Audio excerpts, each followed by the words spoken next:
Al-Harith ibn Hammam said, "The vigor of youth swept me away, and the desire for gain compelled me. I roamed from Fergana to Ghana, plunging into perils to reap rewards, braving dangers to fulfill my desires. I had gleaned from the mouths of scholars, and absorbed from the counsel of sages, that a clever and cultured man, when entering a foreign city, should win the favor of its judge and seek his goodwill, so that his back may be strengthened in disputes, and he may be shielded from injustice in his exile. So I adopted this wisdom as my guide, and made it the key to my affairs. Never did I enter a city or cross a threshold without merging with its ruler like water with wine, and strengthening myself by his care as bodies are strengthened by their souls.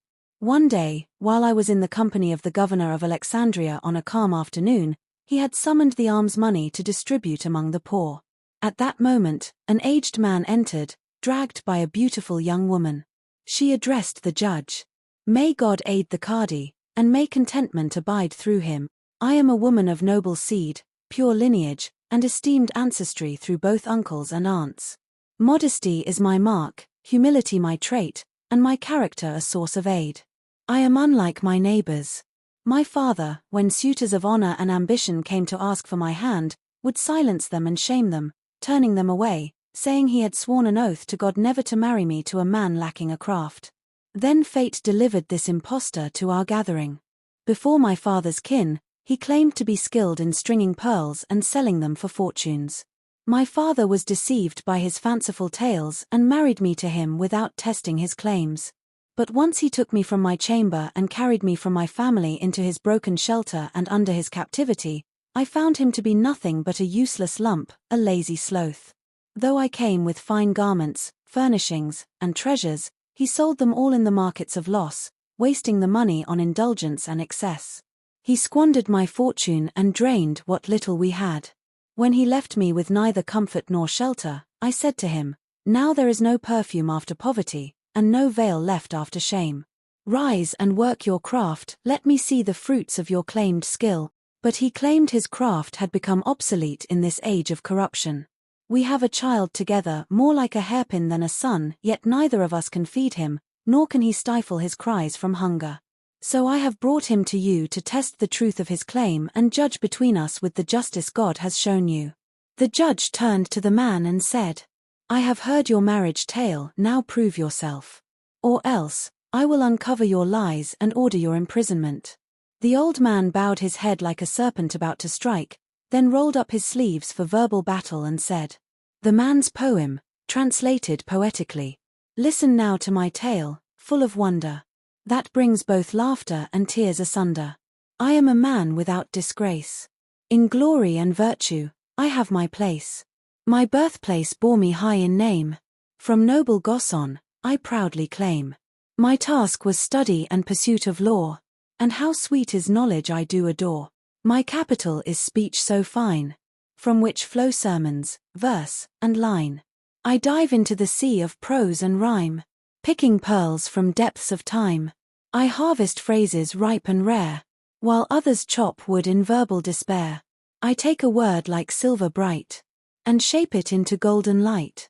I once earned my daily bread from wisdom's tree, where I was fed. The soles of my feet wore royal grace, mounting ranks no man could replace. Many a gift was sent my way, yet I shunned those I found unworthy to stay. But now, who hopes in the scholar's art? Literature is the poorest trade to start. Its sons now live in disgrace and loss. Their names ignored, their lines like dross. In its halls, they're treated as carrion, cast aside for their ancient clarion. My soul is crushed by time's strange game. My hand is empty, my plight is shame. I took a path that dishonours the high, for hunger pressed me to sell, or die. I sold and sold till nothing was left. No shelter, no cloak, I am bereft. I borrowed until my neck was bound by debt whose weight drags to the ground. I starved in silence 5 whole days, till hunger scorched in blistering blaze. I saw her jewels and could not wait. I bartered them, trembling with fate. I sold in shame, my soul in strife. Eyes weeping, heart heavy with life. But I did no more than barter and share. It was within reason, not foul or unfair. If she now scorns my poet's skill, or thinks I wooed her with guileful will, by God, whose pilgrims circle the shrine, whose stars guide travelers line by line, deceit is not my way, nor lies, nor are my hands stained with disguise. My tools are the pen and pages I own. My thoughts craft garlands, my words alone. This is my trade, my honest pride, from which I lived and none denied. So grant me, Qadi, what you've granted her. Let me speak and judge what's fair. Narrator's conclusion. When the man finished his eloquent recitation, the judge turned to the woman, entranced by the verse, and said, "Indeed, all judges and rulers agree that the age of nobility has waned, and time now favors the ignoble. I believe your husband speaks truthfully and bears no blame. He has confessed his hardship and made clear his sincerity. It is cruelty to punish the one who makes excuse, and torment to imprison the destitute. Concealing poverty is asceticism, and awaiting relief with patience is devotion. So return to your chamber, forgive the father of your child, quell your anger, and submit to God's decree." Then he allotted them both a portion from the alms, handing them a few silver coins, and said, "Let these comfort you briefly, and quench your thirst slightly. Be patient with the trials of time, for perhaps God will bring you relief or mercy from his realm." So they departed, the old man with the joy of one released from chains, and the thrill of a man made rich after poverty. The narrator said, "I had known it was Abu Zayd the moment his brilliance dawned and his tale flared.